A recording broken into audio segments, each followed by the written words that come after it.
স্বাগত। এই মুহূর্তে আমি আছি লেক কালীবাড়ির উল্টো দিকের মাঠে। এখানেই হয়ে গেল lake derby.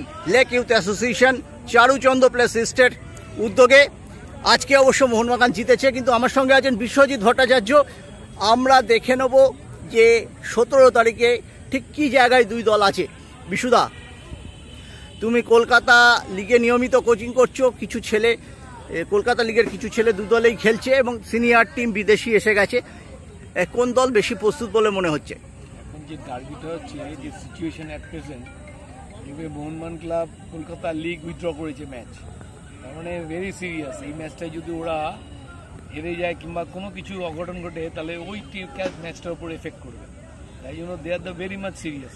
Specially East Bengal Mohun Bagan যে পরিস্থিতি থাকুক না কেন, তারা কেউ কারোর কাছে হারতে চায় না এবং হারবেও না, সে মানসিকতা ওদের নেই। আর অ্যাট প্রেজেন্ট মোহনবাগানের রক্তে রয়ে গেছে, তারা এখন রেকর্ডের পর রেকর্ড করে যাচ্ছে। এখন মোহনবাগান ইস্টবেঙ্গল খেলা হলে মোহনবাগানই খালি যেতে, but East Bengal is a very prepared. ওরাও চুপচাপ রয়েছে, কিছু বলছে না।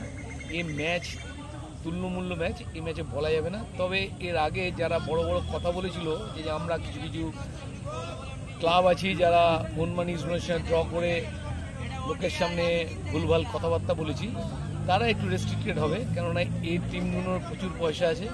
এই টিম যত ভারতবর্ষের যত ভালো ভালো প্লেয়ার, তারা বেশি পয়সা দিয়ে তুলে নিয়ে আসে এবং যখন তখন যে কোনো টিমকে যেরকম ইচ্ছে, মানে স্পেশালি ইস্টবেঙ্গল মোহনবাগান ছাড়া যে কোনো টিমকে ওই টিমটা না দিয়ে হারিয়ে দিতে পারে। তাই জন্য আমি সেই সব কোচকে বলছি একটু সমীহ করে চলতে। এবং এই ইস্টবেঙ্গল মোহনবাগান ম্যাচ, এই যে ম্যাচটা, যে ডার্বিটা ম্যাচের যে আবহাওয়াটা এখন তৈরি হয়েছে, অ্যাট প্রেজেন্ট একদম টিকিট নেই অ্যাট প্রেজেন্ট, এবং ইচ অ্যান্ড এভরিবডি তারা তাকিয়ে আছে তাদের নিজেদের ফেভারে রেজাল্টটা চায়। সুতরাং এই ম্যাচটার রেজাল্ট বলা ইজ ভেরি ডিফিকাল্ট, কারণ আমরা সারা জীবন দেখেছি, যে আমার নিজের জীবনে দেখেছি। আমি একটা টাইমে যখন ইস্টবেঙ্গলের কোচ ছিলাম, তখন মোহনবাগানের টিমটা এমন একটা ছিল, এমন একটা খেলা খেলছিল, তাতে ইচ অ্যান্ড এভরি যত বড় বড় বোদ্ধা ছিল, তারাও বলেছিল যে এই মোহনবাগানকে হারাবার ক্ষমতা ইস্টবেঙ্গলের অন্তত নেই। আমরা সেই ম্যাচটা 4 গোলে না, ব্যারেটো বাইচুং কেউ ছিল না এখানে। আমাদের পুরোপুরি ইন্ডিয়ান স্কোয়াড খেলেছে। এমনি আমাদের মধ্যে এখানে রাহুল বেকে স্কোর করেছে, আমাদের স্কোর করেছে, 2-3 জন ভালো ভালো প্লেয়ার আছে যারা স্কোর করেছে, এবং জিতেন মুর্মু তার মধ্যে একটা প্লেয়ার আছে, তারা স্কোর করেছে, যতীন বিস্ট আছে, এরা গোল করেছে। সুতরাং বেশ কিছু প্লেয়ার আছে এরকম গোল করেছে। এই খেলায় বলা মুশকিল যে কী হবে না হবে, তবে এইটুকু বলা যায় অ্যাট প্রেজেন্ট যে পারফরমেন্স আছে, মোহনবাগানের টিম যথেষ্ট ভালো, ব্যালেন্স, এবং দে আর প্রুভ দেমসেলফ যে তারা ভালো খেলতে পারলে খুব ভালো খেলে।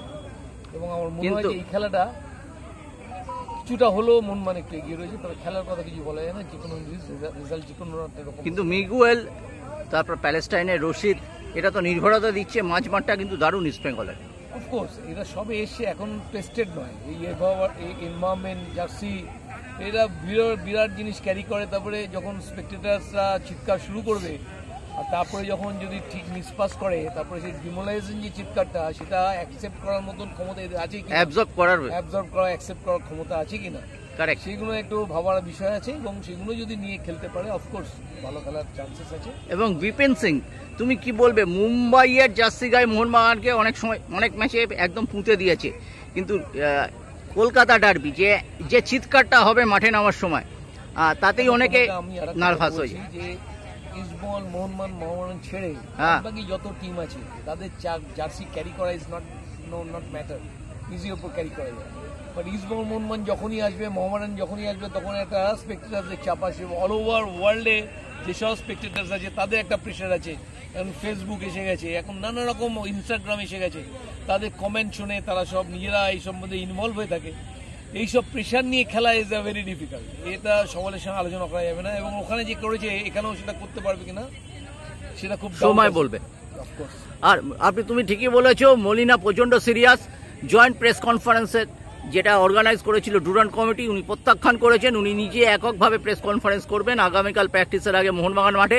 প্রথমে ছিল আগামীকাল সকাল 11:30 ইস্টবেঙ্গল, 11:50 মলিনার প্রেস কনফারেন্স করার কথা ছিল, কিন্তু উনি সবিনয় টিম ম্যানেজমেন্টকে জানিয়েছেন এবং টিম ম্যানেজমেন্ট সিদ্ধান্ত নিয়েছে 4টের সময় হবে। উনি মুখোমুখি হতে চাইছেন না, উনি কিন্তু প্রচণ্ডই সিরিয়াস, এবং ওই সময় তিনি ওয়ার্কআউট কিছু করবেন, কিছু জিম, কিছু ট্রেনিং